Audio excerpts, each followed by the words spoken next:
Everyone, আশা করছি সবাই খুব ভালো আছে। তো আজকে আমি তোমাদের সাথে যে মেকআপ লুকটা শেয়ার করতে চলেছি, তোমরা এটা যে কোনো কুর্তি বা সালোয়ারের সাথে ক্যারি করতে পারবে। তো আশা করছি তোমাদের ভিডিওটা ভালো লাগবে। তো আর বেশি কথা না বাড়িয়ে চলো ভিডিওটা শুরু করা যাক।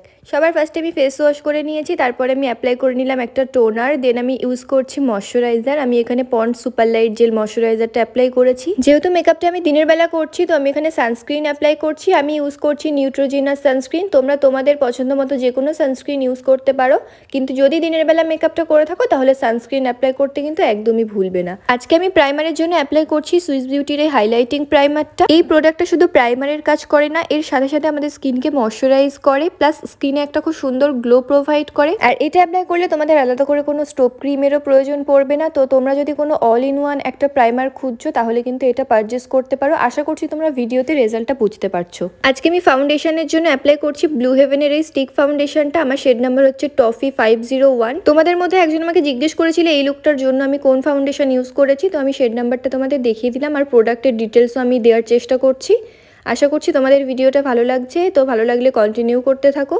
তো দেখো, এবার আমি স্টিক ফাউন্ডেশনটা আমার ফেসে অ্যাপ্লাই করে নিচ্ছি, দেন একটা ভেজা বিউটি ব্লেন্ডার দিয়ে সুন্দরভাবে ড্যাব ড্যাব মোশনে ব্লেন্ড করে নিচ্ছি। আমার মতো স্কিন টোনে যারা আছো তারা কিন্তু এই শেডটা নিতে পারো। এই শেডটা দেখো আমার স্কিনের সাথে একদম ম্যাচ করে। অ্যাপ্লাই করার পরে কিন্তু বোঝাই যায় না যে ফেসে কিছু অ্যাপ্লাই করেছি। আর এই ফাউন্ডেশনটা কিন্তু তোমরা খুবই রিজনেবল প্রাইসের মধ্যে পেয়ে যাবে।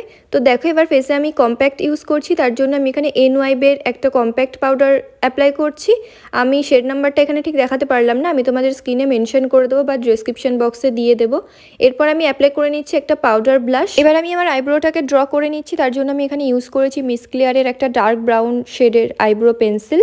এরপর আমি আই মেকআপ করবো, তার জন্য আমি এখানে এসএফআর এর আইশ্যাডো প্যালেটটা ইউজ করছি। এই আইশ্যাডো প্যালেটটা কিন্তু ভীষণ রিজনেবল প্রাইসের মধ্যে তোমরা পেয়ে যাবে, আর অনেকগুলো শেড আছে।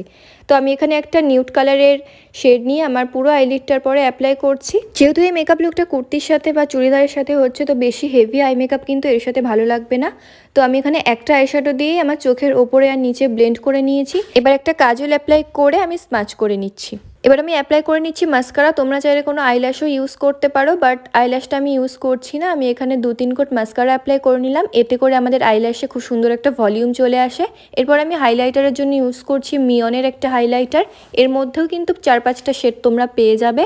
আজকে আমি এই লিপ লাইনারটা দিয়ে আমার লিপস্টিক অ্যাপ্লাই করেছি, আর তোমাদের শেড নাম্বারটা দেখিয়ে দিলাম। এটা একটা মার্সেল লিপ লাইনার। অ্যান্ড লুকটা আমার এখানেই কমপ্লিট হচ্ছে। আশা করছি তোমাদের ভিডিওটা ভালো লেগেছে। তো তোমরা আমাকে বলেছিলে যে এর টিউটোরিয়ালটা দিতে আর প্রোডাক্টগুলো মেনশন করতে, তো তোমাদের আশা করছি আমি ডিটেলসে ভিডিওটা বোঝাতে পেরেছি। দেখা হচ্ছে অন্য কোনো ভিডিওর সাথে। ততক্ষণের জন্য সবাই ভালো থেকো, সুস্থ থেকো, বাই।